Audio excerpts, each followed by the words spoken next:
So today I will talk about a topic that is maybe slightly different from the last workshop, namely cultural contact between Tibet and China.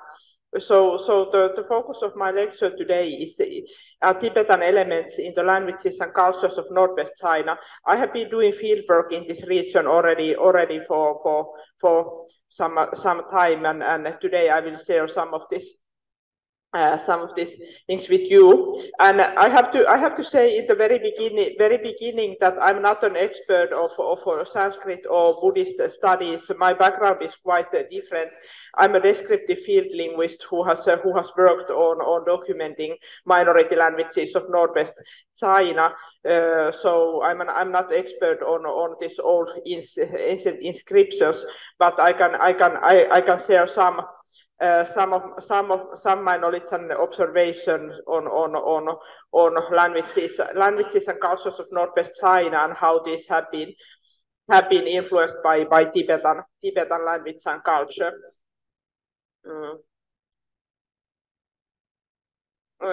So this purpose of this lecture is to discuss the influence of Tibetan language and script, and also Tibetan Buddhism on the languages and cultures of Northwest China, because the area that I'm talking about today is part of China, but it has been profoundly influenced by Tibetan language and Tibetan culture, and Tibetan Buddhism has also important impact on how languages are used today in this region. And because I'm a linguist for background, I will particularly highlight the importance of Tibetan language and Tibetan Buddhism to multilingualism, language contact, and also maintenance of endangered languages of this area. And Tibetan Buddhism has also important impact on everyday life of the communities that I have worked with, and I will including the economy and even artistic practices, and I will share some of that today. So first, let me say a few words about my research background. How did I came to study Northwest China? So I got my PhD from University of Helsinki 2016 with a dissertation entitled "A Grammar of Utun." So Utun is a mixed language in Northwest China. It can be considered a variety of Mandarin Chinese, more particularly Northwest Mandarin, which has been heavily influenced by Amdo-Tibetan. So the language it's a mixture of Chinese and Tibetan elements. And I did fieldwork on this language, and as my PhD dissertation, I wrote a reference grammar of Utun. So Utun is at the time when I did my research, like Utun was almost completely undocumented language. There was no grammatical grammars available, no dictionaries. So my dissertation is a grammatical description of Utun, and for that I did field work with the native speakers of Utun in Qinghai province, Northwest China. And my interest in languages of Northwest China became already as an undergraduate student. Professor Juha Janhunen from University of Helsinki had done already long time fieldwork in some parts of northern China, Manchuria, Inner Mongolia, and also these provinces of Northwest China that can also be called Amdo-Sprachbund. And I studied as an undergraduate student. I studied some time in Inner Mongolia, and Inner Mongolia University was the place where this Utun language was originally discovered. A Chinese professor of Mongolian studies called Chen Naixiong, he discovered the Utun language during his field trips, and he wrote a couple of articles on the language in the Chinese journal called Minchu Yuwen. The languages of the minority nationalities, and that's how this language was discovered. But Professor Chen, he didn't have more time to work on Utun. He just wrote these couple of articles, but in any case, they served as an inspiration for me and many other researchers. And Professor Chen has unfortunately already passed away, but his work set the basis for Udun language. So I was originally an exchange student in Inner Mongolia University, and in 2004-2005, and later there was a multidisciplinary project called Patterns of Ethnic Interaction and Adaptation in Amdo Qinghai, which took place in Department of East Asia Studies in University of Helsinki. And in connection to that project, and after that project, I did several field trips to Qinghai and wrote my PhD dissertation on Udun. So that's how I came to study this area. Here is one picture from my field trip, Northwest China. China with a local family I work with.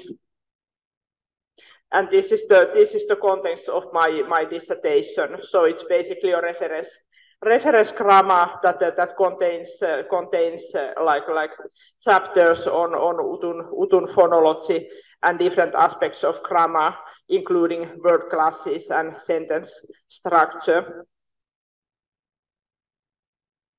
So now let me say a few words about this area, history and linguistic situation of the Northwest China. So in linguistic literature, we often call Northwest China Sprachbund, or linguistic area. So this Sprachbund refers to a geographic region in which local languages have acquired some shared features due to mutual interaction and contact. So in Northwest China, many unrelated languages are spoken. There are Chinese languages, there are Tibetan languages, Mongolic and Turkic languages, and not all of them are genealogically related. Well, Chinese and Tibetan are Sino-Tibetan languages, and they are distantly related, but modern languages are still very different in grammar. And Turkic and Mongolic languages are not related to Chinese or Tibetan. But because the speakers of these languages have lived together for a long time in Northwest China, and they have had mixed marriage and trade and all kind of mutual interaction where the languages involved, these languages of the area have developed many similar features that are not found in their relatives elsewhere. They have shared vocabulary, they have shared grammatical features, similar word order, for example, and this is what it means to be like Sprachbund means. And this Amdo refers to the historical area of Tibet to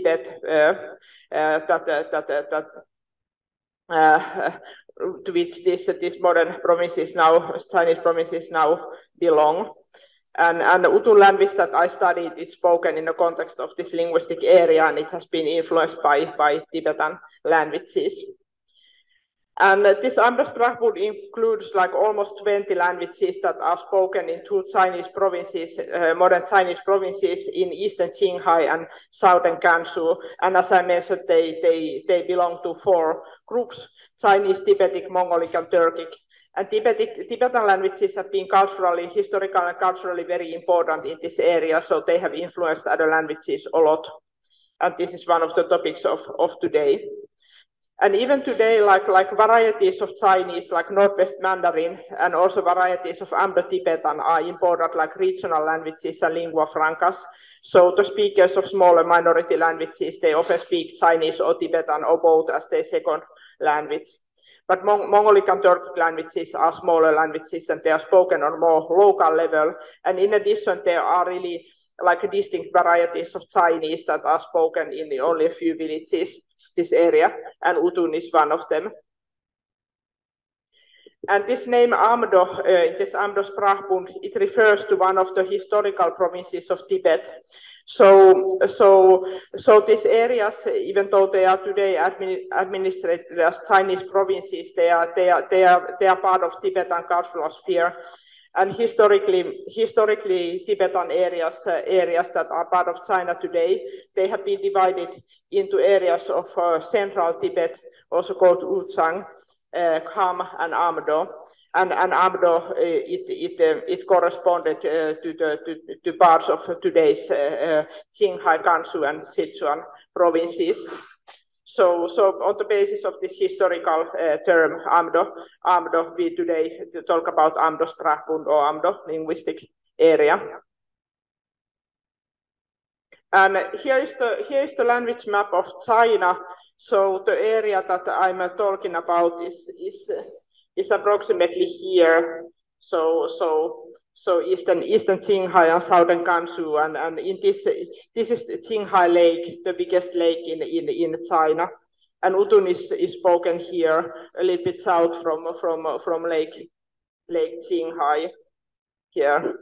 So this area of China is today is very linguistically diverse. There are lots of minority languages that belong to this Chinese, Tibetan, Mongolic, and Turkic groups, and they have had lots of interaction with each other. And here's one picture close to my field site, like Tibetan nomads with they herding their yaks. So people today, even many people today still have this traditional lifestyle as nomads. And a few words about the history of this Amdo region. So in the course of its history, it has belonged to the various political states. It has been controlled by, it has been ruled by Tibetans, it has been ruled by Chinese, Mongols, and also Uyghurs in the course of its history. And all these political states have also left their linguistic traces to the modern languages and cultures. So when the political states have changed, also the languages, also the people have often shifted their language according to the dominant political states, and all these cultures have had profound impact to the local languages. And this area, Amdo-Strahbund, which is geographically part of Upper Yellow River Basin, it was part of the ancient Silk Road, and it used to have an important role in trade between China and Central Asia before maritime traveling and became more important. And lots of trading posts and garrisons, military garrisons were established in that area, and they reinforced the interaction between different linguistic groups. For example, Chinese speakers have kind of been the minority in the area until today, but because Chinese language has been so important for trade in these regions, many speakers of non-Chinese languages were motivated to learn that, but they didn't learn. They learned the Chinese structures improperly, and this is one mechanism that caused like languages like Utun to emerge, like improper learning of Chinese. So lots of languages that had both elements from Chinese and elements from some Mongolic or Turkic languages, for example, they were created in this area. And there were also lots of mixed marriages between the different language groups, and that also had impact on languages. And of today's ethnic groups that still live in the region, Tibetans are possibly the oldest group. So they have, according to the historical sources, they have arrived to the region around 7th to 9th centuries. So at that time, the Tibetan Empire was very powerful and expanded towards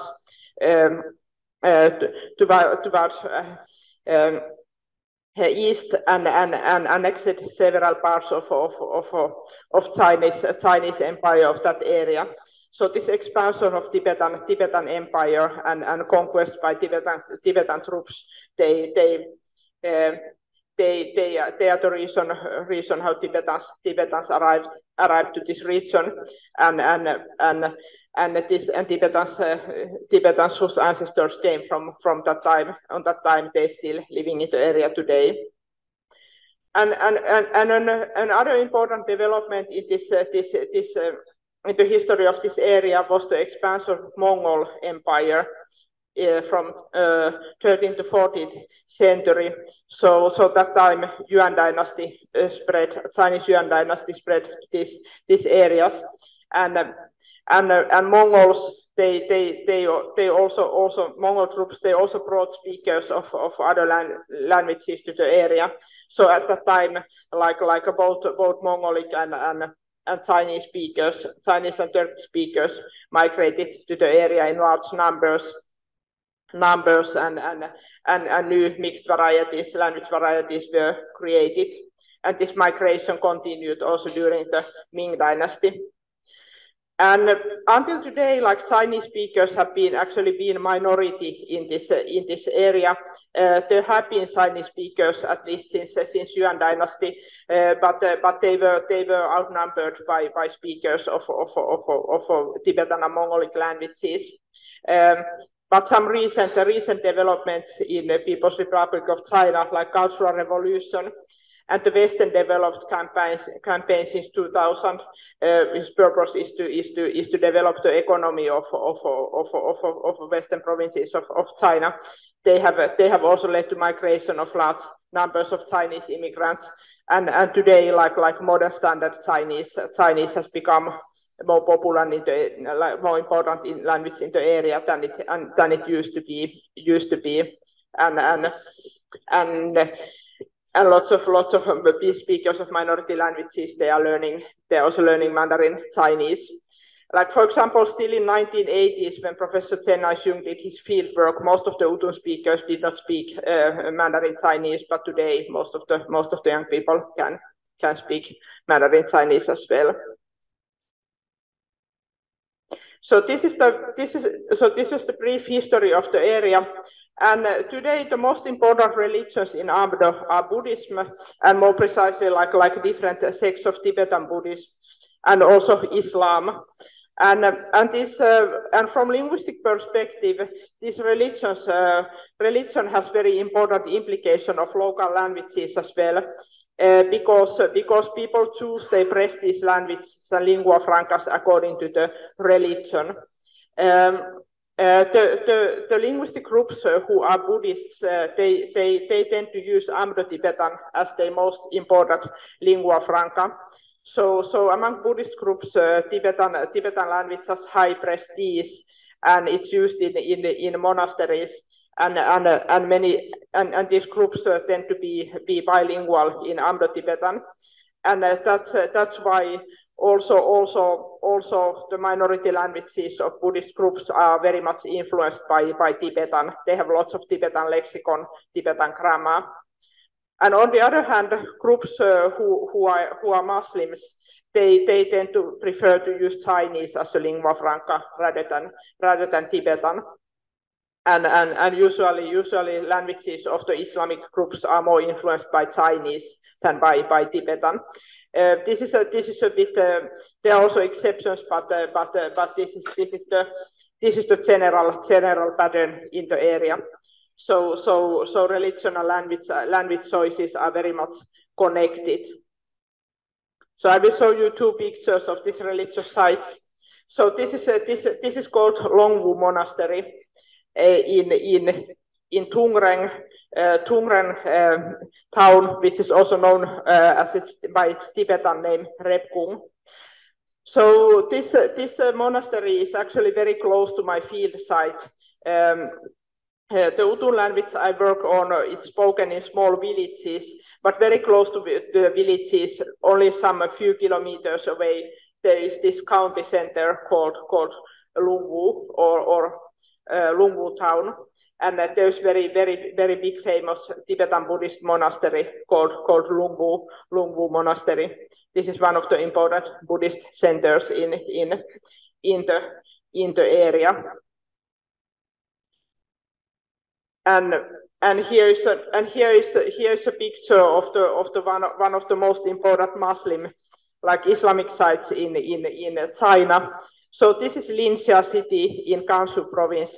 Southern Gansu province, and Linxia city has so many Muslims that it has a nickname, the Little Mecca of China.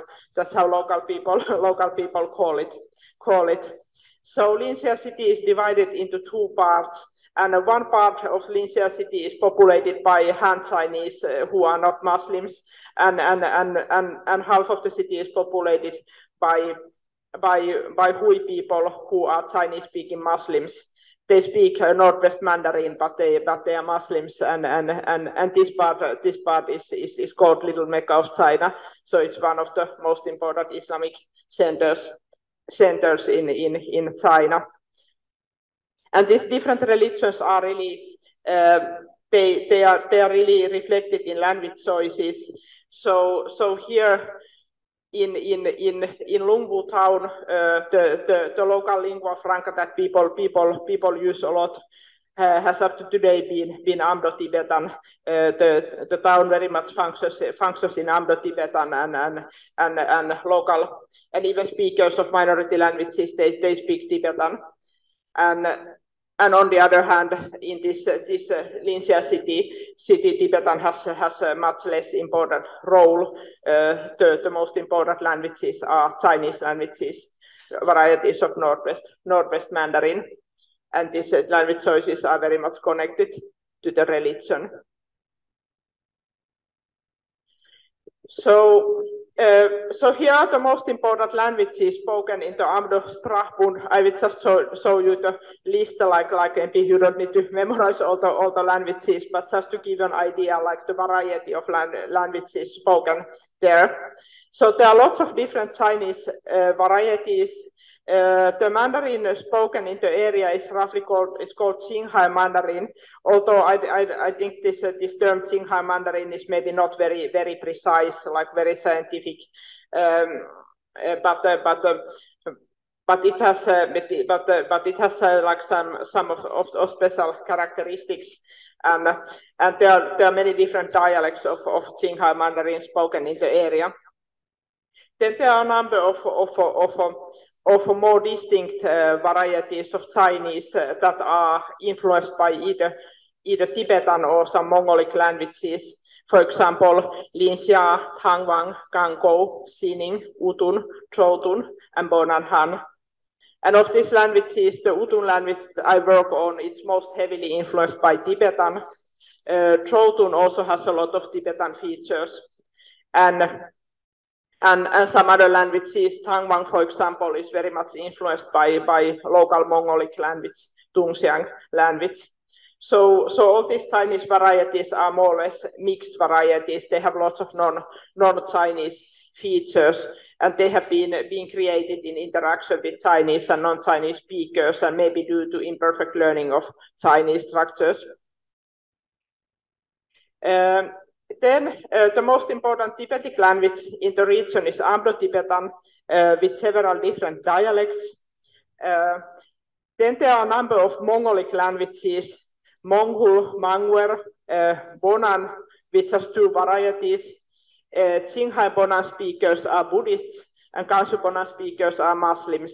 They are spoken in different provinces, and Qinghai Bonan is more influenced by Tibetan, Gansu Bonan is more influenced by Chinese.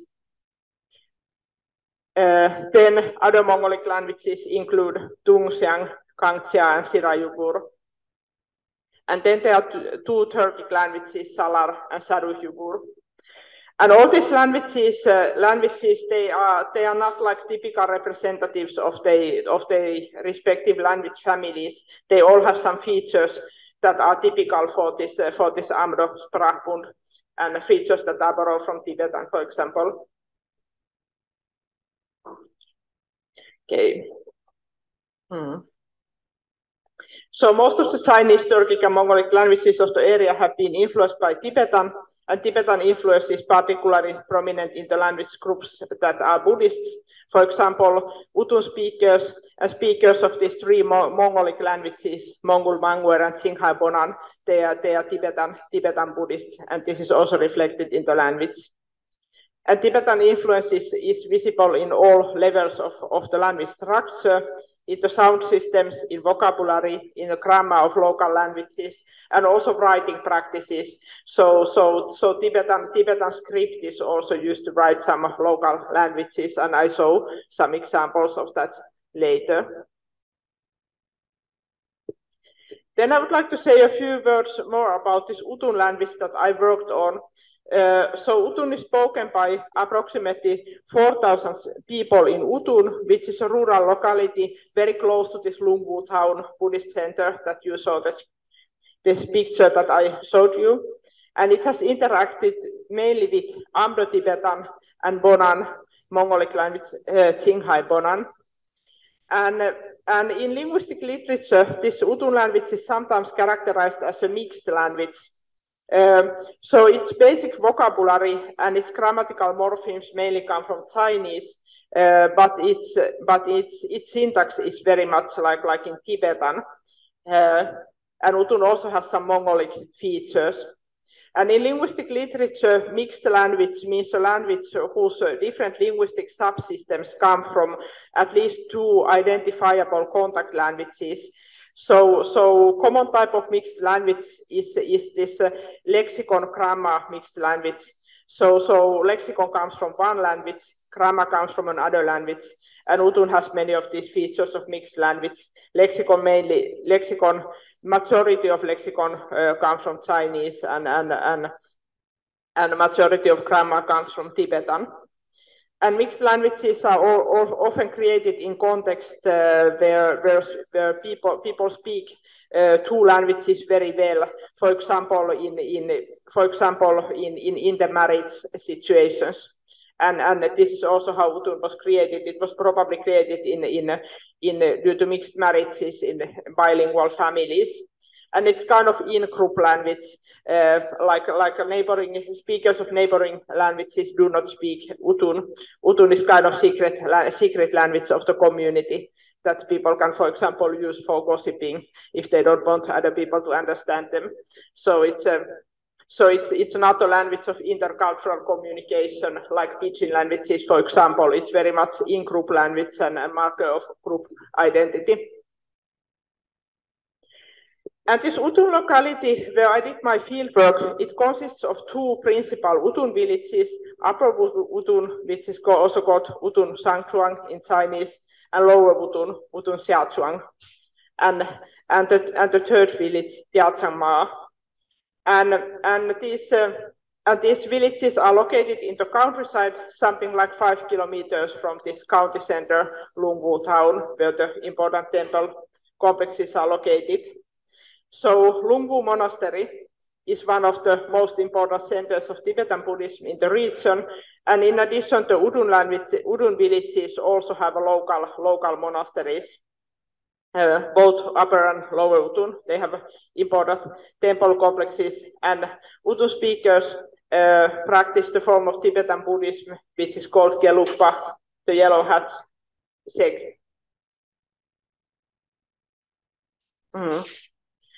And on the northern side of Utun villages, there's another settlement that consists of 4 villages.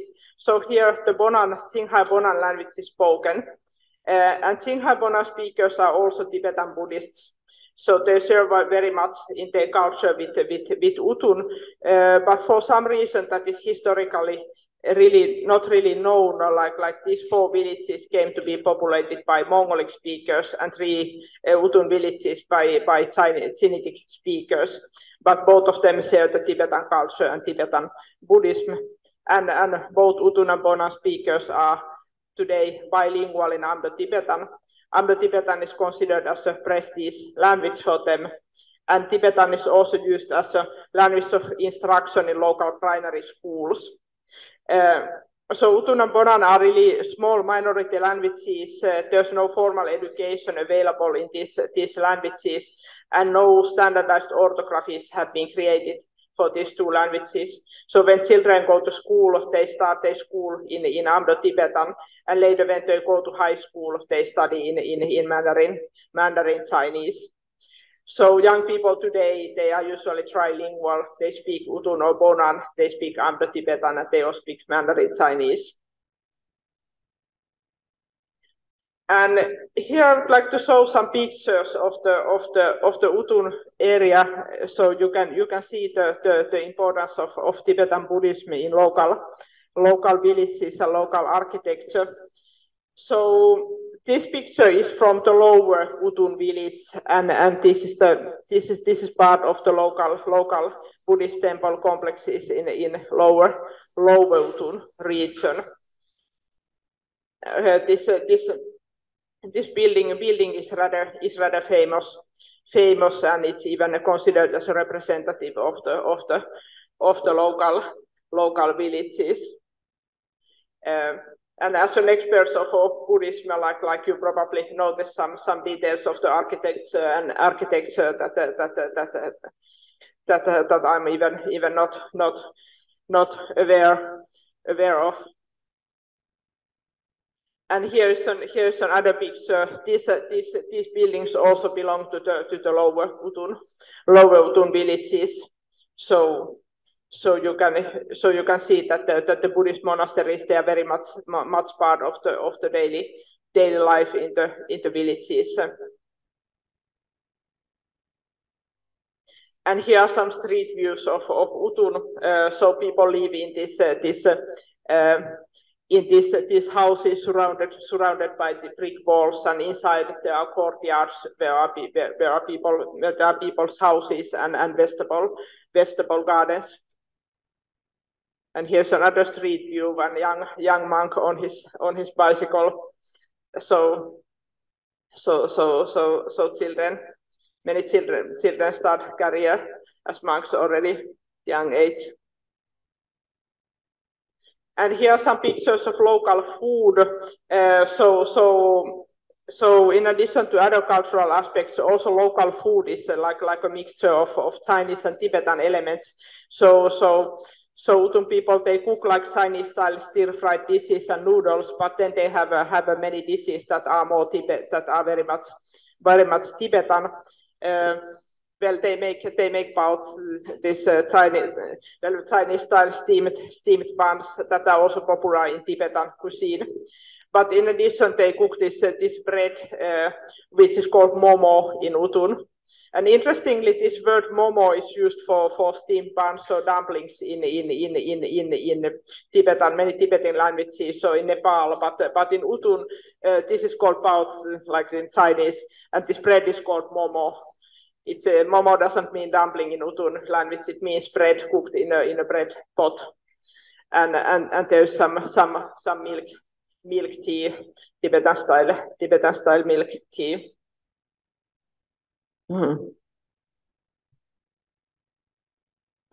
And here is one Tibetan dish. Maybe some of you have heard this famous Tibetan dish, champa, which means roasted barley flour mixed with hot tea and butter and sometimes sugar. So here's the barley flour, here's some sugar, and here's some butter and some tea on the cup, and these all are mixed together. And here's local momo bread. And this is how you prepare it and eat it. Yeah. So then I would like to say a few words about Tibetan vocabulary in Utun. I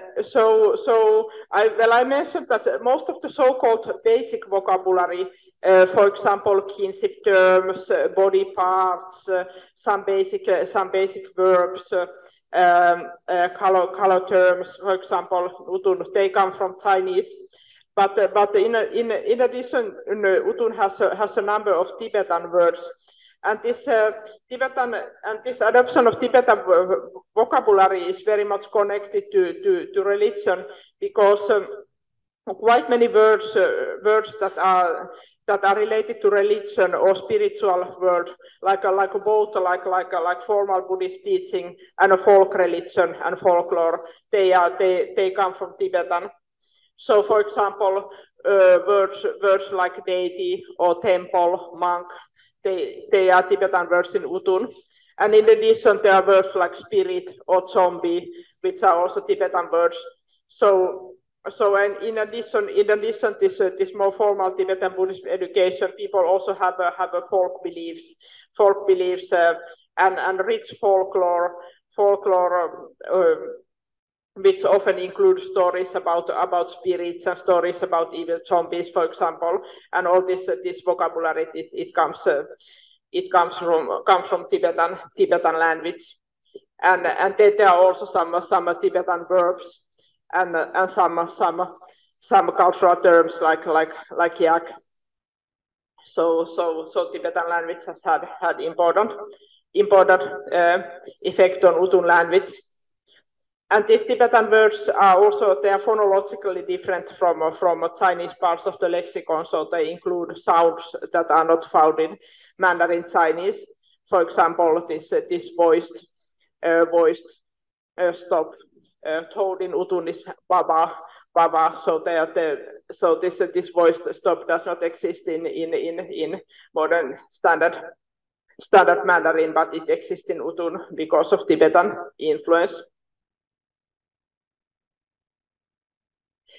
And in addition, Utun also has plenty of Tibetan grammar. So for those of who you know Mandarin Chinese, you can probably recognize like many Mandarin Chinese elements from this sentence, but you can see that they are used in a different way than in Chinese. So Utun grammar is combination of Chinese and Tibetan vocabulary and mainly Tibetan syntax.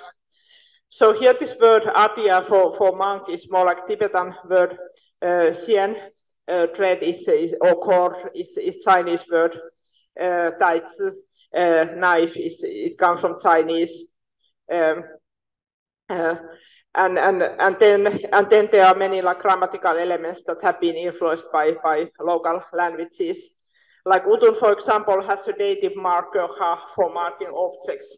And this marker has been influenced by Tibetan languages. So Tibetan language has this kind of object marking and the element itself is most probably not from Tibetan. It can be some kind of pause or topic particle in local Chinese languages, but the way how it's used as to mark objects represents Tibetan influence. Then there's interesting local innovation in this area. So this Chinese numeral lianke, which means number 2, it's used as an instrumental marker in local languages. So to cut with a knife I cut with knife in Utun is I knife to cut. It's an instrumental marker. Very interesting. And then Utun has so-called evidentials. So always when speaking, people have to indicate how do they know what they know, how did they get the information. And this marker Li here, it's a marker of sensory evidence. Or inference. So speaker saw that this thing happened. In Utun, you always have to mark this information source, and this is very typical, like Tibetan feature. All the Tibetan languages have very rich grammar of knowledge, and it has also had influence on local languages. So this is just to illustrate the profound importance of Tibetan elements in Utun. And in addition to language, this Tibetan Buddhism has also had important influence on daily life in the villages, and even the economy even the economic structure of Utun villages. So the way Utun people make their living, it's very special, very interesting. So people in the villages are farmers. They do agriculture, but in addition to agriculture, they have other means of livelihood, and that is making Buddhist art. So most of the men in Utun villages, they are very skilled painters and craftsmen, and they are specialized in Buddhist manufacturing and selling Buddhist art. And this is how the villages like make most of their livelihood. So Utun people in the villages, they paint tankas, the traditional Tibetan paintings made on canvas. And this tanka tradition in the Utun villages, it's known as the Repkung School of Tibetan art. And tanka painting is practiced both in Utun villages and in Bonan villages. Both of these villages are Tibetan Buddhists. And tankas are painted both by the lay people and by the monks. And I talked with Dr. Chingduan briefly before this lecture, and he told me that this practice is very different from Thailand. But in northwest China, like painting, making art, and painting tankas can be important part. Is often important part of Tibetan monks' life, and monks are very active in manufacturing Buddhist art, and they are very skilled painters in this area. And before, like in a more traditional society, this Thangka painting tradition was learned through some kind of master apprentice practice. So if it was often, this skill was often passed from father to son, or from senior monk to more junior monk in the monastery. And today, the Thangka painting is to some extent also taught formally at local schools. So it's very important part of people's life. So here's one picture from my field trip, a Buddhist monk in Utun painting a Thangka. So the canvas,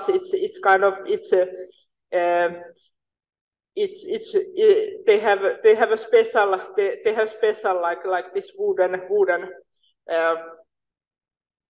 pillars to which canvas is bound with these ropes, and that's how they paint. And as you can see, these pictures, it's practiced both by monks and by lay people. So here's a young male speaker from Utun village, painting a Buddhist Thangka. And these Thangkas are very important in religion in this Amdo Qinghai area. And Utun and Bonan men, they travel all over Tibetan regions of China to sell and market these Buddhist Thangkas, and that's one important way of making living for them. And in addition, the Longwu Monastery, which is located close to Utun villages, it's very important center, center in manufacturing this Buddhist art.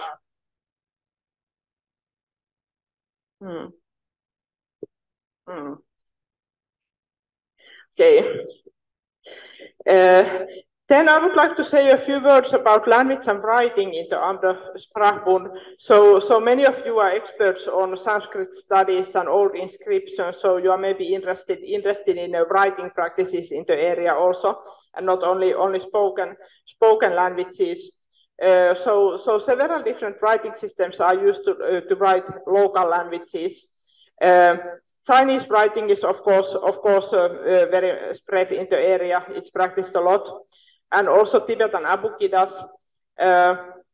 Some minority speakers who are Muslims, they have limited use of Arabic script, mainly for religious texts.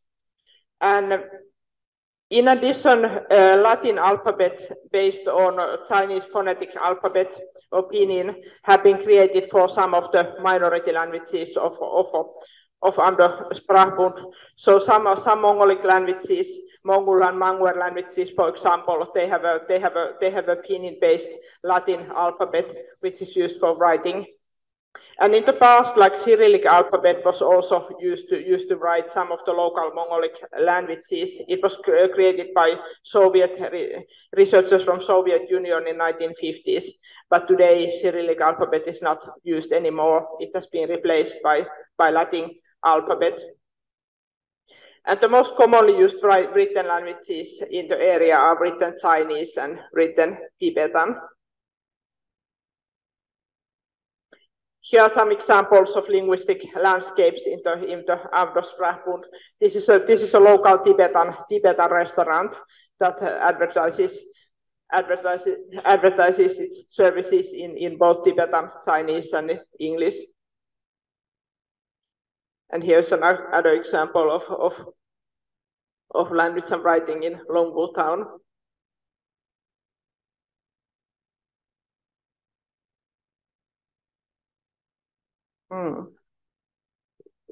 And the spread of Tibetan Buddhism has had an important impact on writing in Northwest China. China as well, like not only on spoken languages. So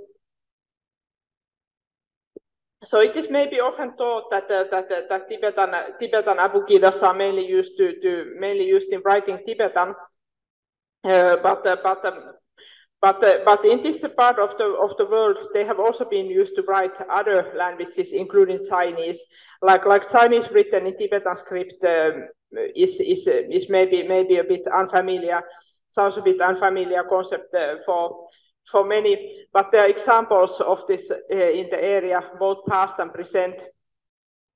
So here's an example of a Chinese language in Tibetan writing from 7th to 9th century, the era when the Tibetan Empire expanded to these areas of today's northwest China. So in this text, the script is Tibetan, but the language is Chinese, probably some variety of Northwest Mandarin. So it is related to the Chinese variety spoken in Northwest China today. So there are some evidence that the evidence of the text in that area that Tibetan writing was used to write Chinese languages. And actually today this picture is maybe not very clear, but Utun people are also able to write their language using Tibetan Abugidas. As I mentioned earlier, like Utun language is not taught formally at school. People in the Utun people learn to read and write Tibetan and Chinese, but not the Utun language. But however, young educated speakers, they know Tibetan Abugidas, and they also learn Chinese characters and pinyin, and they can apply all these writing systems to write their own language. So these are my field notes, and the language here, it's an example of Utun language, which is written with a mixture of Tibetan Abugidas and pinyin. So interestingly, some of the speakers I worked with when they were transcribing something for me in Utun, they used a mixture of different writing systems. Sometimes they mixed like Tibetan writing and pinyin, and sometimes all three systems, like Tibetan Abugidas, Chinese pinyin, and Chinese characters, even in the same text. So they created their own writing systems, not restricting themselves only to one language and orthography, but making use of all the systems that they knew. So here are the sentences that the speaker transcribed, and in the original text, these elements in bold were written in Tibetan Abugidas, and rest of the sentence in pinyin. And interestingly, speaker seems to be very much aware of the Chinese and Tibetan elements in their language. So all these elements that were written in Tibetan, they are either Tibetan words or they contain some Tibetan sounds that do not exist in modern standard Chinese. And when writing these parts, the speakers used the Tibetan alphabet. This Roma, for example, it's a Tibetan word for student. And it contains this kind of lateral fricative ja that is Tibetan sound and does not exist in Mandarin Chinese. So the speaker used Tibetan writing to write this word. The rest of the sentence, which are more like Chinese elements and do not contain Tibetan sounds, she wrote in pinyin. And Gegen, teacher, is also a Tibetan word. And this marker re, the marker is marker of generally known facts, and it's also like Tibetan based morpheme. So the speaker applied like Tibetan writing to all the Tibetan elements in the language, and in this way she could avoid the problem of sounds that do not exist in pinyin romanization. because Utun sound system is more complex than sound system in modern standard Mandarin Chinese. It has lots of consonants that do not exist in Mandarin Chinese, and it's difficult to write them in pinyin. But in Tibetan writing there are some ways to write these sounds. And here's another example. Here's a text written in Utun, which contains all three writing systems that people know. It has some elements in pinyin, which is based on Latin alphabet. It has some elements in Tibetan abugidas and even some Chinese characters. And I apologize, it's not very clear. Like they are my scanned field notes, so it was difficult to make it very big. But in any case, like for example, in this sentence, there are Chinese characters, there's some word in pinyin, and there are some Tibetan abugidas. So this is a mixture of the three writing systems. And here in this text, I marked elements written in Chinese characters in red, elements in Tibetan alphabet in blue, and elements in black in pinyin. So very interestingly, the speaker used the Chinese characters to write the names of local people, and some grammatical markers that have Tibetan sounds were written in Tibetan alphabet, and rest of the sentence in pinyin. So this is a very interesting example of creativity and a proof that even today, like languages that have lots of Chinese elements, they can be written in Tibetan.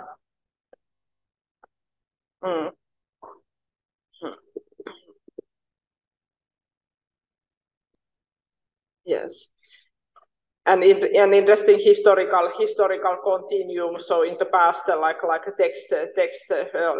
Chinese text written in Tibetan abugidas have been discovered from these areas, and now today some speakers of local languages use Tibetan alphabet for writing language that has lots of Chinese elements in it.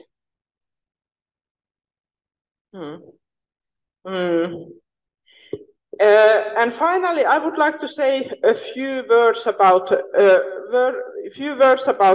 another aspect of language and religion in Amdo Sprachbund, namely the role of monasteries in preserving languages and providing domains of language use for languages that are losing speakers in society.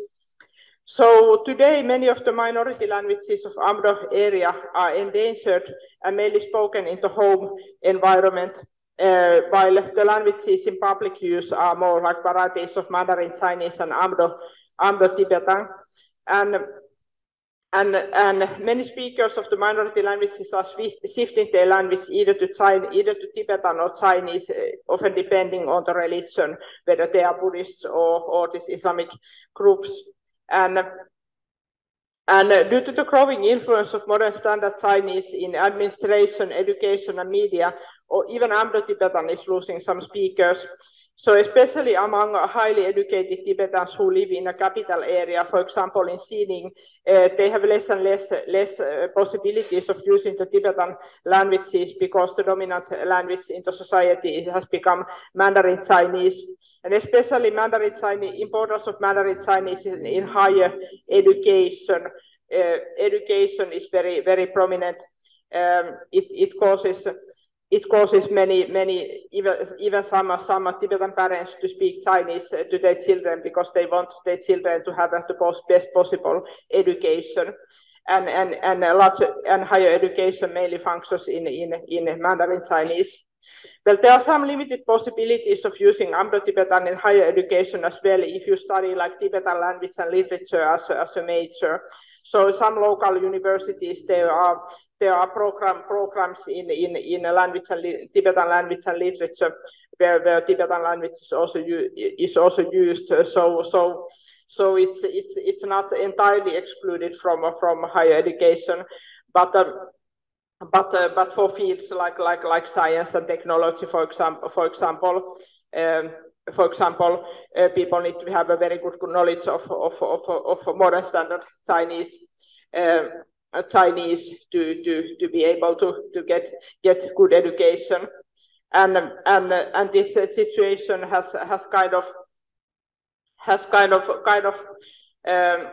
led to a situation where even some Tibetan speakers see that their language is not as important in society as before, and there are less domains of use.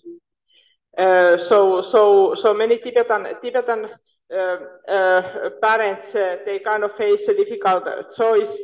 So whether to encourage the children to speak Tibetan and support their Tibetan identity, or whether to encourage them to learn only learning Mandarin Chinese and even shifting their language so that they would get like better chances in working life and in higher education.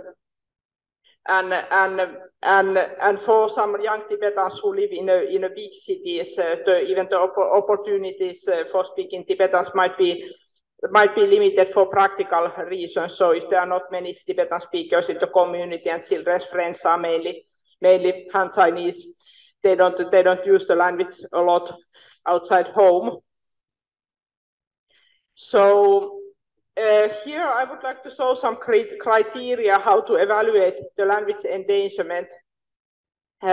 So language endangerment can be evaluated according to the speaker population, the absolute number of speakers, for example, and the ethnic population.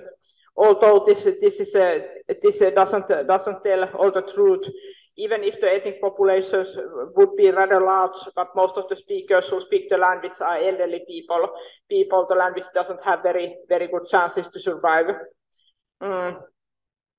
Also, for example, migration patterns of speakers, the use of second languages, and the use of language by others as a second language are some criteria. And one of the most important criteria for measuring language endangerment are the domains of use of the language and the age range of the speakers. So the more domains of use in the society there are, the better chances the language has to survive. So if the language is mainly spoken at home, it doesn't have as good chances to survive as the language that is widely used in society, also in public domain, like at school, at that workplace.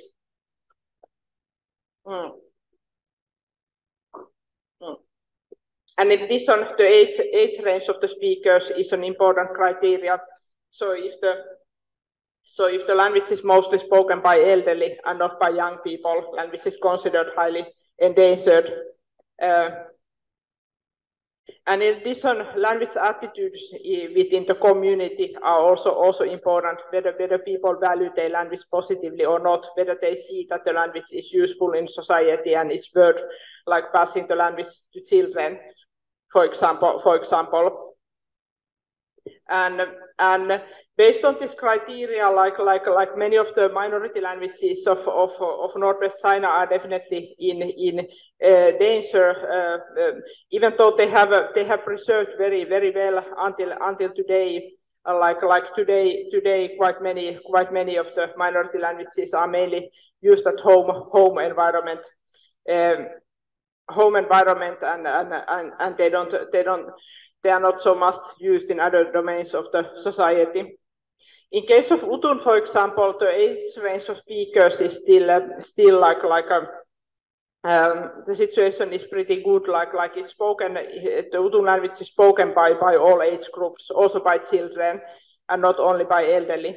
And the language attitudes within the community are fairly positive, even though Udun is not very prestigious language in the eyes of other groups. For example, local Tibetans consider Udun as bad Tibetan. It sounds a bit like Tibetan, but it's still not Tibetan. So many Tibetans think that it's kind of corrupted or bad form of Tibetan, and the attitudes are not very positive. But the community members themselves they still value the language, and some people have stated that they like to have they're happy to have a secret language that other people can't understand. And the Tibetan language generally still has a rather high prestige in the area, but especially among educated people struggle with that choice. Like they would like their children to learn Tibetan, but they might feel that it's not very useful in the society as a whole. For getting the best possible education and very good chances in working life. Like Tibetan is not the most useful language. So what is the role in the Buddhist monasteries then? How can Buddhist monasteries promote the use of Tibetan language? So when I did my fieldwork, I have had some experiences that some young educated Tibetans have also see Buddhist monasteries as a way to preserve the Tibetan language. So I have some Tibetan friends who have, for example, sent their children to Buddhist monasteries, not only because of learning religion, but also because of learning the language. They definitely considered like spending time in a monastery like very good thing for children's like spiritual development and development of their character. But also one reason why they chosen to send their children to monastery is that the monastery the Tibetan language is used every day, and the children who otherwise spend their time in a Chinese-speaking city and go to Chinese school and do not use much Tibetan in their daily life, they can be immersed with the Tibetan language and learn the language very well. Like for example, one like teenage son of I know one Tibetan couple who are highly educated and live in the capital city, and they want that their teenage son to learn Tibetan very well, but he was not very motivated to speak Tibetan because he went to Chinese school and mostly spoke Chinese in his everyday life. But when they sent him to monastery, he spent like time with the monks, and he learned the Tibetan language very well. So Buddhist monasteries can promote the use in Tibetan language by offering a domain of language use, the means of intergenerational transmission, so passing the language to younger generation, and also like contributing to positive attitudes of the language community. So it's the environment where Tibetan language is seen as highly important. So I got pretty interested in this issue. So in addition to many other aspects, how this Tibetan Buddhism has influenced like local languages, it has also some impact on preserving linguistic diversity in modern society, where many people make their language choices on the basis of what is seen as useful in education and in working life. Okay, here's again one picture of the Lungwu town. I think this was all I have to say, and when I was planning this seminar, I was also asked to prepare maybe some questions or points to discuss together, because you are experts on the language and religion in Thailand, so probably you have many. So maybe we could do some comparison with the situation of China and Thailand. And one thing I was interested in is this Buddhist art in Thailand, and how this practice of like manufacturing Buddhist art is different from Northwest China. So how is Buddhist art like usually produced in Thailand, and how does this differ from Northwest China? For example, those examples that I saw from Utun. And how about the language and Buddhism? So how does Buddhist religion like influence language use in Thailand? And I was also interesting, Assam, like minority languages of Thailand, like maintained in monasteries. So does monastic life help to maintain some endangered languages in Thailand that are maybe not used so much publicly in society? So these are the questions that would be nice to discuss together.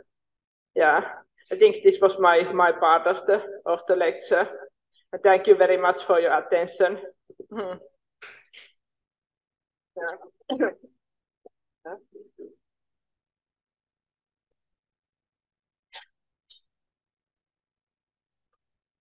ครับก็Professor Erika Sandman ก็ได้นำเสนอเรื่องภาษาที่ค่อนข้างจะหายากมากเนาะมีคนพูดน้อยมากก็คือประชากรจีน1,400 ล้านมีคนพูดภาษาบูตุนอยู่แค่4,000 คนนะครับคิดเป็นเปอร์เซ็นต์น่าจะน้อยมากนะครับทีนี้อาจารย์เอริกาท่านก็ได้ไปทำวิจัยตั้งเท่าที่ผมดูตัวเลขนะครับตั้งแต่ปี 2008 เนาะงานวิจัยของท่านถ้าผมจำไม่ผิดนะครับเนื่องจากว่าผมอาจจะอยู่ข้างหลังนะฮะเนื่องจากว่าอาจจะถูกแอร์ลำบากนิดนึงนะฮะขอเป็นนั่งข้างหลังทีนี้วันนี้อาจารย์ก็ได้มานำเสนอแล้วก็ให้มุมมองในเรื่องของการศึกษาทางด้านการวิจัยภาษาที่คนพูดน้อยแล้วก็เหลือน้อยแล้วก็ในอนาคตอาจจะเป็นภาษาที่กำลังอาจจะสูญหายไปนะครับเป็น endanger language เพราะฉะนั้นพวกเราในฐานะที่ถามว่าเกี่ยวข้องกับพวกเราอย่างไรบ้างนะอาจารย์ก็ได้พูดถึง some question to discuss together อยากจะให้พวกเราอาจจะไม่รู้จักภาษาบูตุนเลยนะครับคือคงจะไม่รู้จักนะพวกเราในที่นี้ผมก็ไม่รู้จักนะฮะแต่ว่าประเด็นก็คือว่าปัจจุบันเนี่ยนะครับภาษานี้นะมันก็อยู่ในสถานะที่อาจจะพูดว่าอยู่ระหว่าง50-50 ไดเลม่าเนี่ยนะครับคือว่าพ่อแม่จะให้ลูกพูดภาษาอะไรดีระหว่างภาษาหลายๆภาษานะครับไม่ว่าจะเป็นภาษาจีน Chinese ที่ก็แน่นอนว่าอันนี้อยู่ที่ประเทศจีนก็จีนก็ต้องเข้าไปนะครับเป็นภาษาสื่อกลางนะครับถ้าอยากจะก้าวหน้าก็ต้องพูดภาษาจีนอยากจะไปทำงานในที่อื่นๆของประเทศจีนก็ต้องพูดภาษากลางให้ได้แต่แล้วภาษาของตัวเองล่ะมีทั้งภาษาบูตุนแล้วก็แถวนั้นก็มีภาษาทิเบตนะครับทิเบตันเราก็อาจารย์ก็บอกว่าก็บางทีเนี่ยครับอาจจะหาวิธีเช่นถ้านับถือพุทธก็ให้ลูกไปเรียนที่วัดให้ไปอยู่ที่วัดเพื่อจะได้ภาษาทิเบตบ้างอะไรบ้างนะครับอันนี้ก็เป็นเรื่องที่น่าสนใจนะครับสำหรับใครที่สนใจจะทำทางด้าน linguistic หรือภาษาศาสตร์นะครับทีนี้ก็ไหนๆก็อาจารย์ก็มาแล้วนะครับอยากจะให้พวกเราพูดคุยพูดเป็นภาษาไทยก็ได้ครับเดี๋ยวผมจะถามเป็นภาษาอังกฤษให้หรือถ้าใครถามเป็นภาษาอังกฤษได้ก็ถามมาเลยนะครับแล้วก็จะได้พูดคุยกับอาจารย์นะครับเนื่องจากว่าตอนนี้ผมกำลังรอของที่ระลึกซึ่งกำลังเดินทางมานะครับจากศูนย์สันสกฤตครับแต่ก็รอสักครู่นะครับนะเพราะว่าบอกเจ้าหน้าที่มาแล้วนะครับประมาณ11 โมงนะครับเราก็คุยกันไปก่อนนะครับมีอะไรเรื่องที่จะพูดคุยว่าในฐานะที่เป็นชาวพุทธเนี่ยนะครับแล้วก็ภาษาที่เกี่ยวข้องกับทางพุทธศาสนาที่อาจจะเป็นภาษาถิ่นก็ได้นะครับภาษาถิ่นบางถิ่นแต่ว่าประเทศไทยเราก็มีภาษาถิ่นอะไรบ้างที่ จำเป็นที่จะต้องรักษาไว้แล้วก็อาจจะใช้วิธีการแบบที่กับภาษาบูตุนหรือภาษาที่อาจารย์บรรยายมานี่นะครับเช่นจะต้องใช้พุทธศาสนา local language in Thailand เนี่ยนะครับมีอะไรบ้างอันนี้ก็ลองให้พวกเราลองพูดคุยแล้วก็อยากจะสอบถามอะไรก็หรือว่าจะถามนอกเหนือไปจากนี้ก็ได้นะครับช่วงเช้านี้เรายังมีเวลาอีกพอสมควรนะครับคุณสุวิไลคุณแอนคุณกนกวันก็ทำด้านวิจัยด้านภาษาเนี่ยถ้ามีอะไรจะพูดคุยก็เชิญนะครับโอเคฮะyes that Wutun is the Tibetan language or the mixed language. It's a mixed language. Like it has lots of Tibetan words and grammar, but it's kind of not like Tibetan dialect. And this. Thank you for this question. I think this classification of Utun language is very complicated question. Like different people have different opinions about it. Some people think that Utun is actually a form of kind of Chinese that is only influenced by Tibetan, but some people think that it's a mixed language and it's kind of like not Chinese and not Tibetan, like mixture of the two. Yeah, but I always get this question like if I call it like Chinese variety in a conference, like somebody says like why don't you call it mixed language? And if I call it mixed language, somebody asks like why don't you call it Chinese? Like that, it's very controversial. Yeah, but yeah, it's definitely I think it's not like Tibetan variety, more like a mixed language with Chinese and Tibetan and even a little bit Mongolian. Mostly Chinese or Mongolian? Generally, I would say more close to Chinese because most of the words come from Chinese, and most of these grammatical elements they come from Chinese. But as you could see that it's a sentence structure is not like the Chinese at all. Like it has been influenced by Tibetan, and there are also like a lot of Tibetan words and some words that are like very unique to Utun, like it's difficult to tell their origin whether they come from Chinese or Tibetan. Yeah, it's a very special language. Yeah.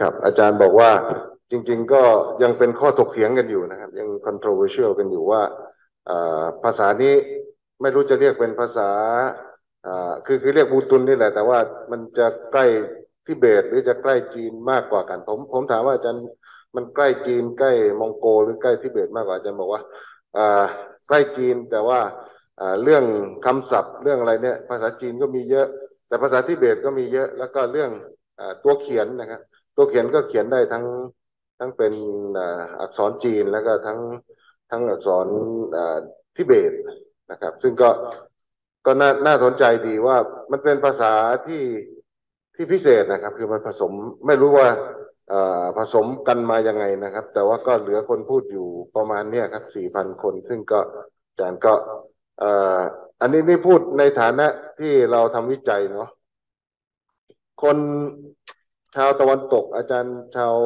ตะวันตกเนี่ยนักวิจัยเนี่ยอะไรที่เป็นของพิเศษเขาจะชอบทำยิ่งน้อยยิ่งดีนะครับถือว่าเป็นสเปเชียลของตัวเองเลยนะดังนั้นถ้าเราจะทำวิจัยเนี่ยเรื่องที่ยากที่ไม่มีคนอื่นทำถ้าเราทำเป็นคนแรกถือว่าสุดยอดนะครับอันนี้ก็ภาษาบูตุนนี่ก็อาจารย์ท่านก็ไปศึกษามาใช้เวลานานมากนะครับแล้วก็มาสรุปให้เราฟังภายใน1 ชั่วโมงนี่ก็ถือว่าสุดยอดแล้วนะโอเคมีคำถามอะไรจะเพิ่มเติมอีกไหมครับคุณจตุพรเชิญครับ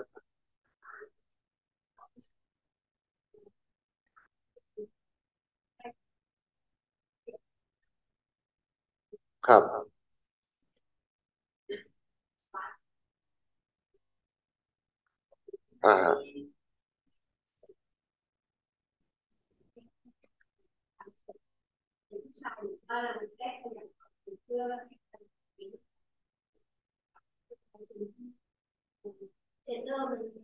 Oh, she would like to know about the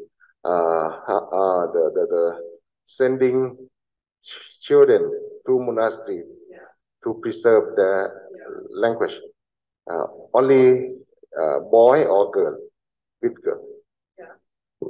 Well, the people I know have been boys, but I think, but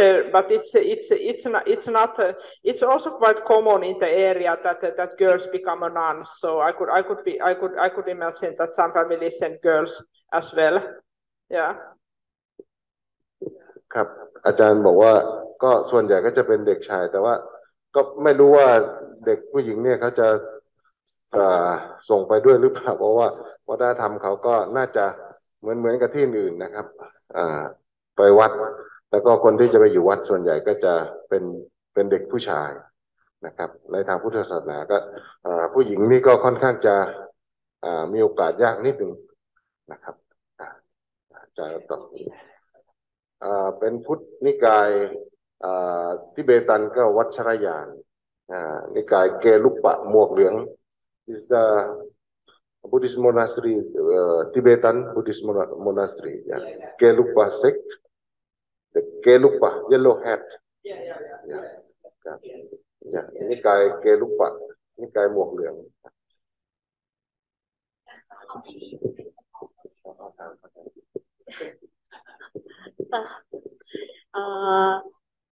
I would like to ask about the Wutun script. They don't have their own script, right? No. So, what about the historical record or literature? I mean, in Wutun culture. Is there any Wutun history record in any kind of script? Or how can they pass on the knowledge from? Thank you very much. It's a very good question. As I mentioned, like Utun people don't have their own script. So these examples of writing that I showed, they are kind of created on ad hoc basis. Like people have just written Utun very spontaneously using the scripts they know, but it's not systematic. Like there's no like systematically created orthography. And for historical records, there are some historical records of the local history written in Tibetan, which is preserved in local monasteries of Utun people. So there are some, so some historical records in Tibetan script, and in addition, like Utun people have very rich oral folklore. So many stories about the origin of Utun people that are common in villages. It's not written record, like it's passed orally. So people tell like stories and folk tale narratives about the origin of their people. And Utun people are very much like proud of their Tibetan identity. They often emphasize that they are Tibetans, and in local folk tales, people think that they are kind of, their ancestors are the soldiers of famous Tibetan king Sungtsen Gampo, who conquered parts of this area. Even though many academic researchers in China think that the ancestors of Utun people were actually soldiers of Ming dynasty who were sent to this area, to local military garrisons, and then they intermarried with local Tibetan women, and that's how the Utun language was created. But Utun people, in their own folktale narratives, they like to tell that they are the children, their ancestors were soldiers of Sungtsen Gampo. But this is oral tradition. Like people have lots of oral literature. Yeah. ครับคุณแอนถามคำถามว่าชาวอุตุนนะเขียน W ตัว U T U N แต่อาจารย์ออกเสียงว่าอูนะเพราะว่าตัว W นี่น่าจะออกเสียงอย่างเช่นตระกูลวูเป็นระบบพินดินนะผมขออภัยนะผมบอกเสียงเป็นวูนะเป็นอูครับอูตุนนะชาวอูตุนเนี่ยเขา บันทึกเขามีตัวอักษรของเขาเองไหมแล้วก็บันทึกประวัติศาสตร์ได้อย่างไรนะอาจารย์เอริก้าก็ได้อธิบายว่าของชาวอูตุนเนี่ยเขาไม่มีตัวหนังสือตัวอักษรของเขาเองแต่เขาจะมีตำนานหรือนิทานพื้นบ้านโฟกลอเรื่องเล่านะครับเรื่องเล่าในเรื่องเล่าเนี่ยอาจารย์อธิบายว่าชาวอูตุนเนี่ยเขามีความภาคภูมิใจในความเป็นทิเบตมากกว่านะครับเพราะว่าเขาตำนานเขาเล่าว่าชาวอูตุนเนี่ยเป็นลูกหลานเป็นทหารของกษัตริย์ทิเบตที่มีชื่อเสียงชื่อซองซันกัมโปนะถ้าใครเรียนประวัติศาสตร์ทิเบตก็น่าจะเคยได้ยินชื่อนี้นะครับกษัตริย์ซงซันกัมโปนี่ก็เป็นกษัตริย์ผู้ยิ่งใหญ่ของทิเบตแล้วก็มาลบอยู่แถบนี้แหละเพราะว่าตรงนั้นมันก็เป็นดินแดนที่อยู่ใกล้ทิเบตเนาะเพราะนั้นก็เลยคนชาวอูตุนเนี่ยเขาก็มีความภาคภูมิใจและเขาก็มีเรื่องเล่าต่างๆประวัติของเขาเนี่ยที่เป็นเรื่องเล่าเป็นตำนานเนี่ยก็จะตัวอักษรนี่ไม่ว่าจะใช้ภาษาใช้ทิเบตหรือใช้จีนก็แต่ว่าเรื่องเล่าเนี่ยจะใกล้กับทิเบตมากกว่านะก็สืบทอดกันมาแบบนี้นะนี่ครับ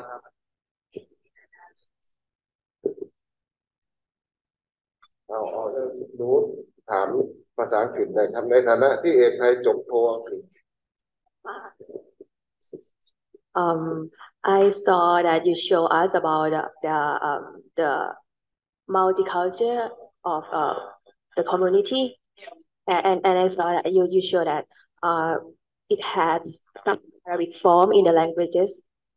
And I just want to know that is there any borrowed words from Arabic or Arab or Muslim words in the languages? The Arabic words, yes.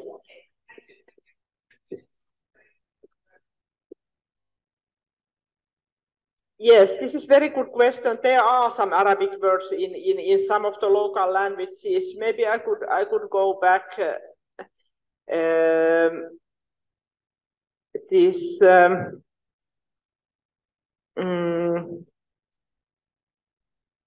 There I see the list of languages. Yeah, here because in some of the languages of the Islamic people there are actually some Arabic words.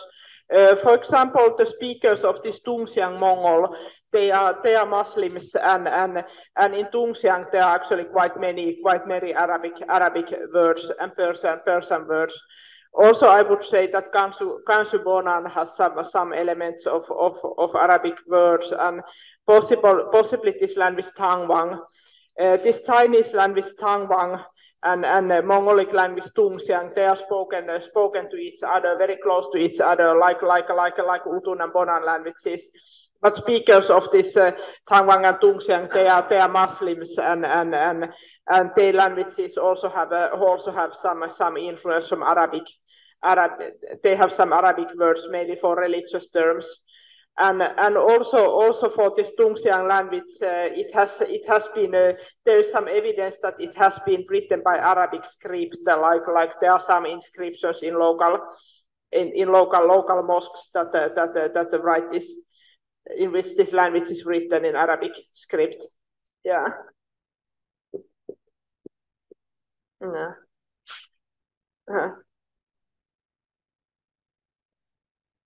เชิญนะครับที่ท่านใดพูดคุยได้เลยครับเพราะว่ามันเป็นภาษาที่น่าสนใจมาก Yeah, that's a great. Our professor. Yes.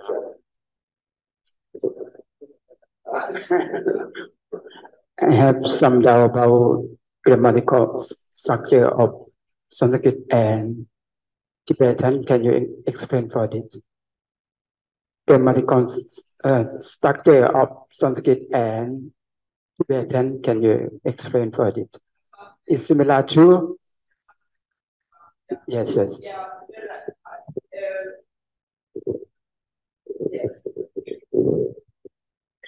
Yeah, well, Sanskrit and Tibetan, they are structurally quite different languages. Like Tibetan, the similar. Well, both of them have inflectional morphology. So this is something that is similar, but Tibetan language is structurally very different from Sanskrit. The grammatical categories are quite different.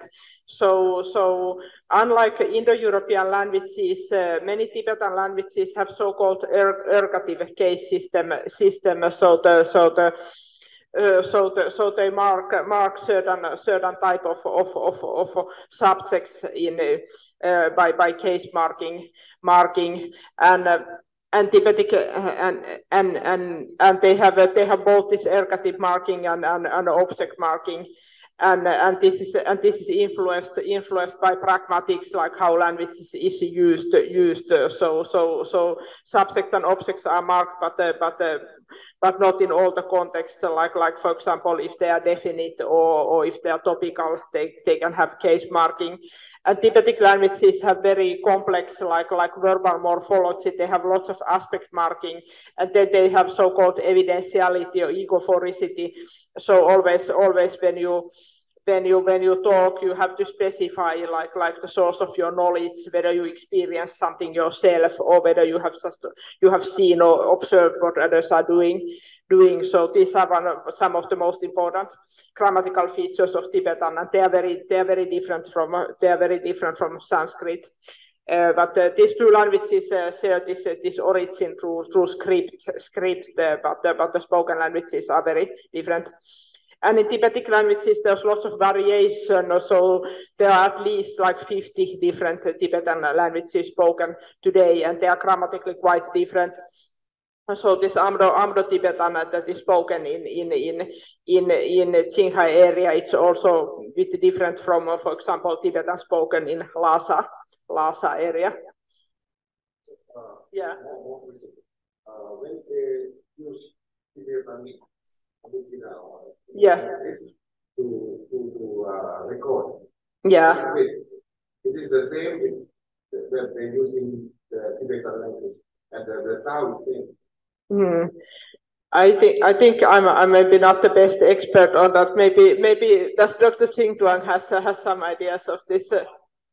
Yeah. Yeah. Yeah.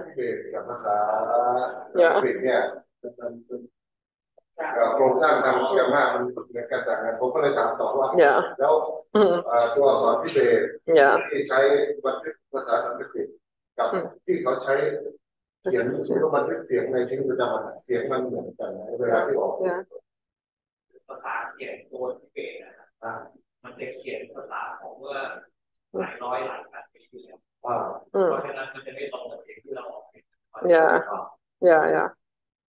ช่นคำว่าข้าวอย่างนี้ถ้าสะกดตามตัวเลยต้องมีเบอร์คือเวลาออกเสียงภาษาที่เป็นภาษาสิลาซาออกเป็นแค่เจคือตัวเขียนกับเสียงไม่ไปด้วยกันแล้วก็เพราะว่าอย่างที่อาจารย์เขาเล่าว่าเพราะว่า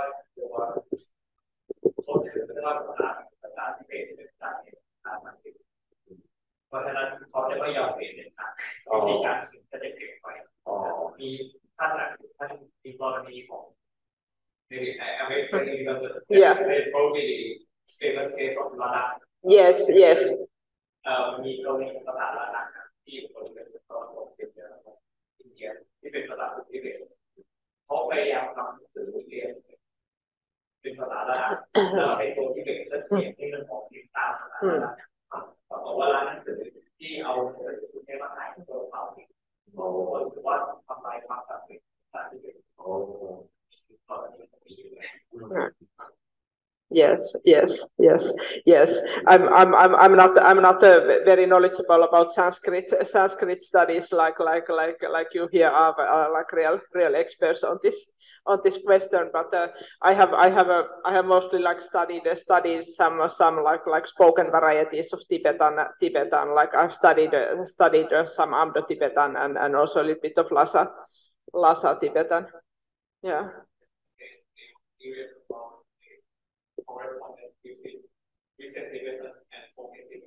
Yeah. I've written Tibetan or spoken Tibetan. Well, yeah, this is written Tibetan or spoken Tibetan. They are very different from each other. Like the Tibetan orthography that is used today, like it's not today. It doesn't correspond with the sound systems of spoken Tibetan varieties. Like in written Tibetan, there are lots of letters that must be written into orthography, but they are not pronounced in modern languages. Like for example, the word for 8, the number 8 in classical Tibetan is ryad. There are lots of like consonant clusters, but in modern Tibetan, it's pronounced as ke, and you don't pronounce these initial consonants, but they must be there in the orthography. Yeah. So this correspondence between the Tibetan orthography and the pronunciation of modern Tibetan varieties. It's very complicated, very indirect, and when children learn to read and write at school, they learn like some rules how the spoken variety corresponds to the written form of Tibetan. Yeah.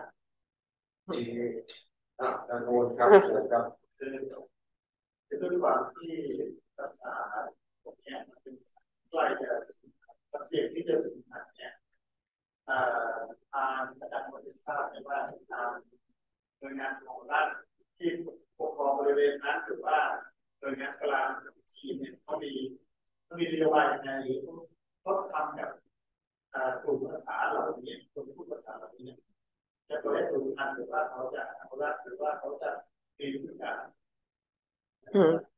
Yeah. He asked, what is the policy of Chinese government for this endangered language? They would like to preserve or let them die? Well, I think like a really highly endangered minority languages like Utun, I think the government just doesn't care so much about these languages. Like they are not. They like really small endangered languages. They are not actively supported, but the government is not actively supporting them, but also not actively trying to get rid of them. Like they just live their own life in their villages. The smallest, the minority languages. So. Like some of you know maybe that China has this official classification of 56 nationalities. One is Han Chinese, and then there are 55 officially recognized minority languages. And minority languages minority groups that have officially recognized, like some of the languages have actually received some support. Like the situation has varied a lot. Like there have been periods where the languages have been supported more actively, and then periods when they have not been supported. The use have not been supported.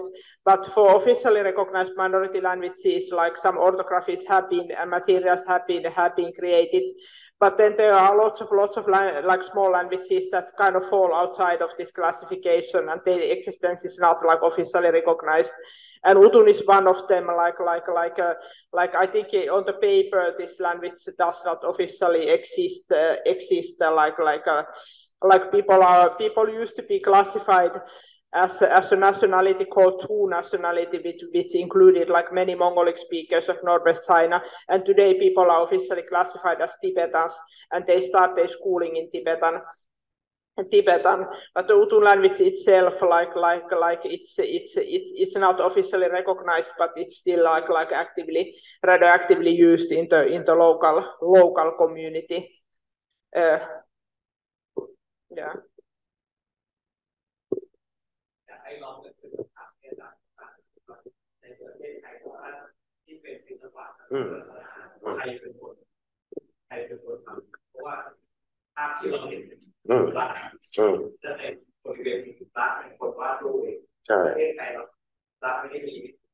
ไม่ได้รู้บทบาทการก็สนใจเลยนะครับลองออกคำถามโอเค question the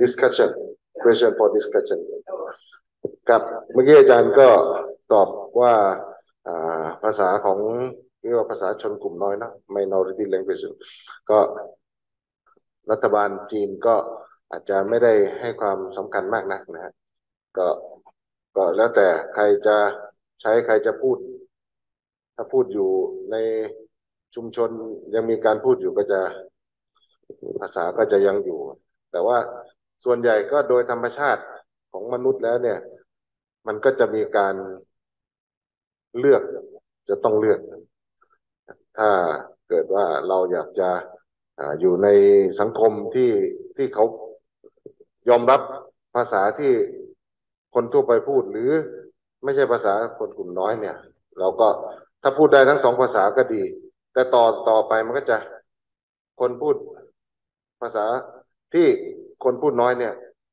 ก็จะเหลือน้อยลงภาษามันก็จะค่อยๆหายไปนะครับอันนี้ก็เป็นเรื่องปกตินะเป็นเรื่องธรรมดานะแต่ว่าอย่างน้อยเราทำวิจัยเนี่ยมันก็เป็นหลักฐานยืนยันว่ามันเคยมีภาษานี้มาก่อนเคยมีภาษานี้นะครับยกตัวอย่างในประเทศไทยเราก็มีภาษาที่แทบจะสูญพันธุ์ไปแล้วภาษาอะไรนะจ๊ะภาษายักกู้นะครับแค่ชื่อนี้เราก็งงแล้วนะครับมันไผ่เนาะนะยักกู้เนี่ยนะครับภาษานี้นะครับก็น่าสนใจว่าแม้แต่ในประเทศไทยนะครับคนนิดเดียวเนี่ยแต่ว่ามีภาษาถิ่นที่กำลังจะหายไปมีท่านใดดูคำถามนะครับอาจารย์อยากจะให้พวกเราพูดคุยกันว่าในประเทศไทยเนี่ยพุทธศิลปะนี่นะครับก็ซึ่งก็เวลาที่เราเห็นพุทธศิลป์เนี่ยคนที่สร้างคือพระหรือเปล่าในอดีตนี่เป็นพระไหมอาจารย์ต้องเป็นพระนะปัจจุบัน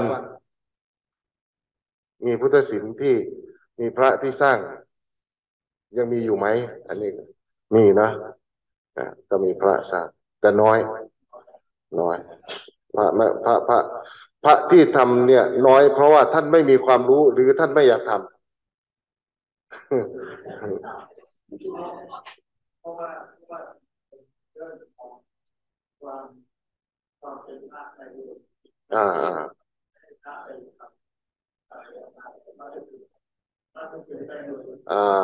ก็ยกตัวอย่างเมื่อเร็วๆนี้พระจุฬารับปริญญาไม่ได้เพราะที่อื่นรับได้แต่ที่จุฬาไม่ให้รับจากสมเด็จพระเทพเพราะว่าไม่เคยมีการรับมาก่อนกรอบจะถูกตีไว้แบบนั้นพระไม่ควรจะมายุ่งเรื่องชาวโลกไม่ควรจะติดอยู่ในลาภยศสรรเสริญเกียรติเพราะนั้นมาเรียนก็บุญแล้วความหมายเป็นอย่างนั้นก็เห็นก็ว่ากันนะไม่ใช่ผมว่านะครับเห็นก็พูดกันแต่ว่าอันนั้นคือกรอบซึ่งคนบางกลุ่มก็มองพระไปในแบบนั้นแต่ว่าแล้วอาจารย์ถามต่อว่าครับว่าแล้วทางคนไทยเราเนี่ยครับมันมีข้อปฏิบัติที่แตกต่างจากทางจีนตะวันตกอย่างไรนะอันนี้ก็เป็นคำถามหนึ่งนะลองพูดคุยอาจารย์อยากจะรู้นะอันที่สองครับทีนี้มาพูดถึงภาษาบ้างอันนี้พูดถึงอาร์ตนะฮะนี่พุทธศาสนากับภาษาขอโทษครับผมพูดอะไรผิดนะครับไม่มีนะครับ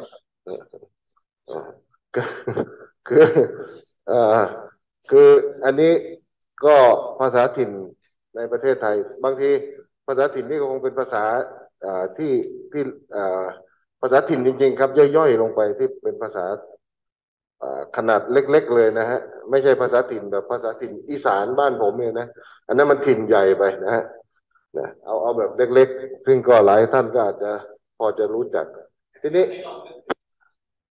ภาษาชนกลุ่มภาษามอญ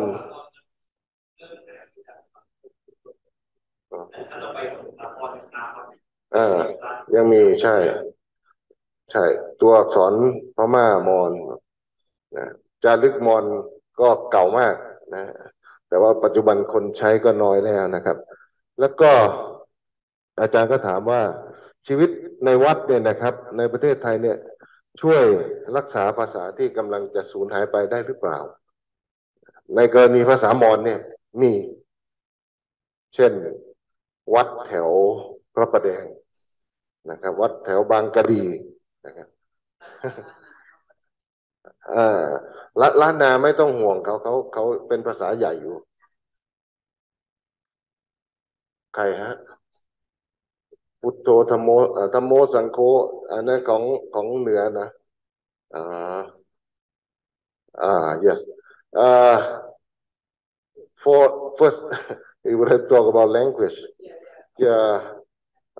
we're talking about more language in monastery now as far as we know the Mon language is endangered language very few people can speak Mon so but now some monastery in Samut Prakan province or in Pathum Thani province they preserve to teach the original Mon by original Mon script to preserve their language.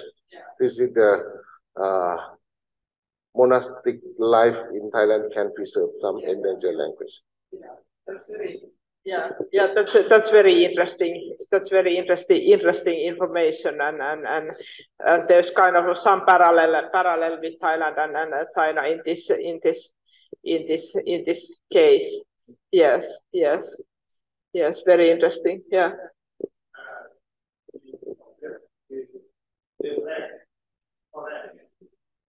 ผมว่ามันเกิดจากเมืองที่มันมีการเอาความรู้จากวัดเมื่อก่อนความรู้จากวัดเป็นพระได้แต่ต่อมาเมื่อมีการแยกเอาความรู้นั้นมาไว้โลกเพราะนั้นเขาก็อยากจะให้พระทำอย่างที่เป็นแนวทางนั้นไอ้ความรู้เรื่องพระจะต้องไปนั่นเดี๋ยวจะต้องต่อสร้างเท่าไรเนี่ยต้องถูกแยกมาเพราะนั้นมันเลยแบบแยกอันที่สองเนี่ยเราจะสังเกตว่าผู้ที่จะรักษาแบบนั้นเฉพาะเป็นแบบโดยพวกภาษาเป็นพวกภาษาเขียนเท่านั้นที่มีภาษาเขียนแต่ว่าภาษาชนกลุ่มน้อยที่มีตัวเขียนเนี่ยบ้านแทบไม่มีภาษาเพราะภาษาเขาภาษาอะไรเนี่ยยกเว้นพระจะต้องไปเรียนต่างประเทศเพื่อแก้คำสอนเป็นแบบนี้แต่ว่ามันก็จะไม่มีการเขียนภาษาคนกลุ่มใหญ่สังคมเนี่ยแต่บ้านแบบนี้ไม่มีภาษาเขียนมันไม่มีด้วยความที่มันไม่มีภาษาเขียนเหมือนภาษามอญก็ยังสวดมนต์ก็ยังมีภาษาอะไรแต่ว่าของโกยเนี่ยมันไม่มีเพราะฉะนั้นบทบาทของพระจริงเนี่ยก็ไม่มีสำเนียงภาษาโกยไม่มีอะไรเลยนะบางทีพระก็ไม่เป็นเกี่ยวแต่ว่าไอ้ที่วัฒนธรรมเนี่ยส่วนมากมันเป็นศิลปะแล้วไปรักษาวัดนี่ชาวบ้านแต่ว่าใช้วัดก็ต้องใช้วัดเป็นศิลปะแต่ว่ามันไม่ได้รักษาตัวภาษาโดยตรงรักษาวัฒนธรรมเพราะวัฒนธรรมเนี่ยภาษาก็อยู่ในวัฒนธรรมด้วยแล้วก็เลยเป็นการรักษาภาษาไม่ใช่การสรุป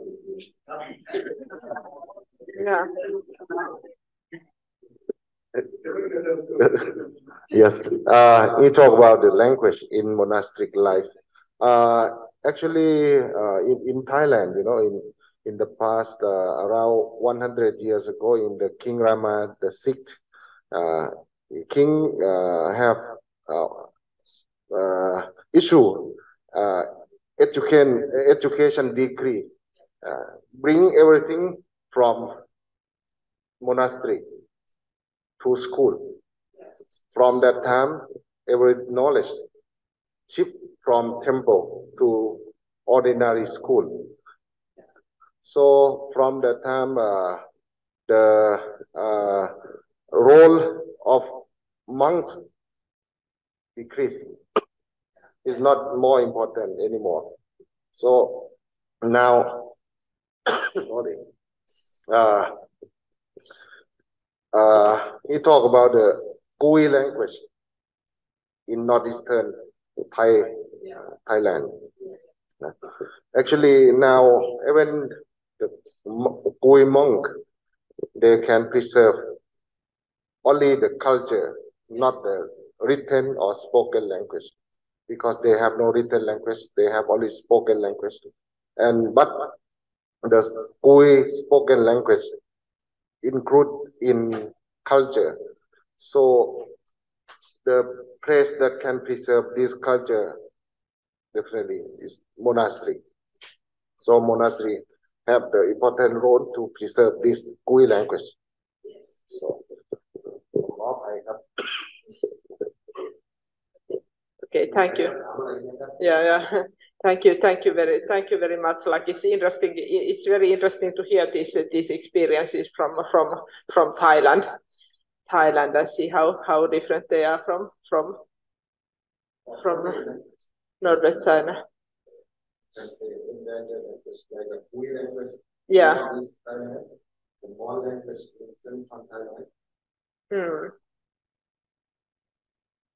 Yes. Yeah.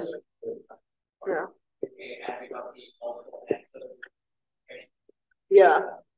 But they say that in the past it was possible for us to do this artistic work. Yeah. Because of this kind of information, ideology,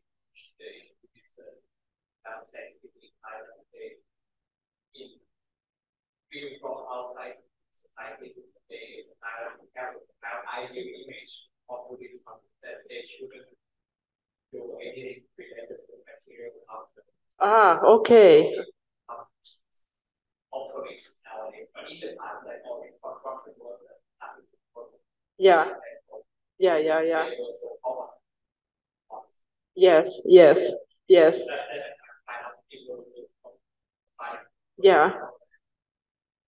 Yeah, that's very interesting, and this is very different from like modern Northwest China today, because in Northwest China, like monks and nuns, they also do like manual work, and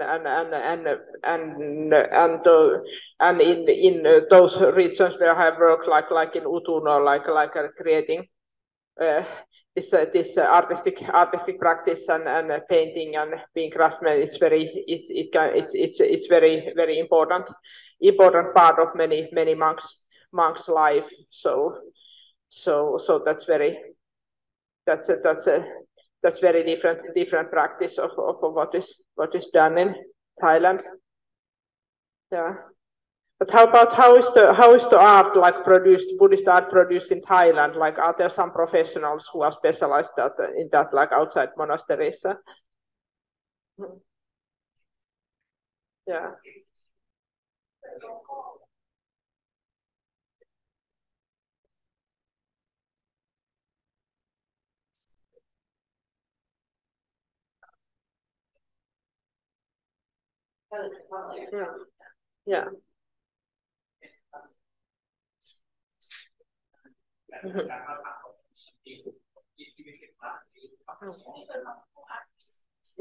Yeah. Yeah.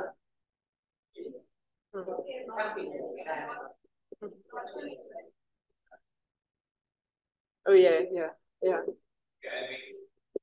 Some of them mentioned that in the office of fine arts that next to this campus, on the other side, they also have the library. Okay. Yeah. Okay. So there's a separate professor for that, which is like clearly separate from monasteries. Yes. That's interesting. That they are in kind of like Northwest China, like in Utun. This profession is kind of it's. There are some villages who specialize in that, like producing Buddhist art, but inside in these villages, like they don't divide between lay people and monks, like both lay people and monks can equally participate participate in this practice, and most of the Utun men who are also farmers, they also painters, but in addition, like local monks also practice this same craft. So it's kind of like a part of the very part of this the life of this local villages, and these villages have already like long tradition of I'm not exactly sure like how it originated, like how did it get started in Utun and Bonan villages, and why did these two villages became like manufacturers of Buddhist art, but it works like this today. An interesting thing is that none of these two minorities who produce this Buddhist art, they're actually not like classified as Tibetans. That they don't speak their first language is something else than Tibetan. Like Utun speakers have this Chinese-based language, and Bona speakers have Mongolic-based language, and well, they also speak Tibetan very well and follow many Tibetan customs, but still they also have this own languages that are distinct from Tibetan. But these two villages, they are extremely important for Tibetan Buddhism and Tibetan arts in northwest China. Yeah. Are there still some more questions or comments? You have a comment? People follow the Chinese name system or Tibetan name system? Tibetan name system, yeah. They all have like Tibetan names. Yeah. But also like all the Tibetans have Tibetan names, but they also have like kind of Chinese versions of Tibetan names as well that are in official documents. Yeah.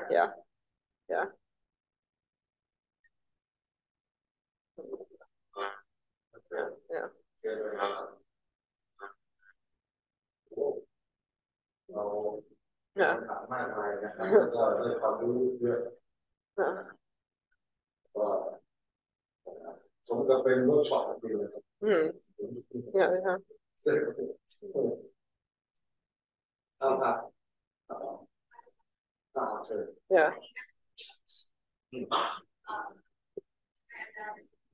ภาษาอังกฤษจะให้ผมแปลตรง My question is not about the slide today, but I just want to know why Professor love to choose to study about this language.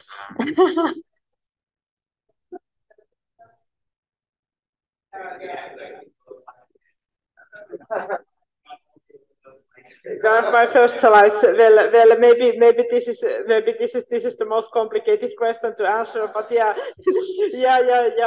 But I just heard about this language already in my undergraduate studies. Like my professor, like Juha Janhunen, he had done a lot of field work in this area, and when he told about these regions and languages, I just got so interested in this topic. Like I have always been very interested in languages, and when I started doing East Asian studies, like I just for some reason I just knew from the very beginning of my studies that I would like to work on endangered minority languages. That topic has always interested me, and I think working in a Utun community, it was kind of a good choice, like when I did my field work, like my professor had some contacts with the community, and the community was very like welcoming and welcoming to me. So they were very willing to work together with me. I received I was very well received in the community. So and the language is super interesting from the linguistic point of view. Like it has very special features, and it was kind of mentioned in many sources of language contact literature, but there was very little material available. So it was kind of like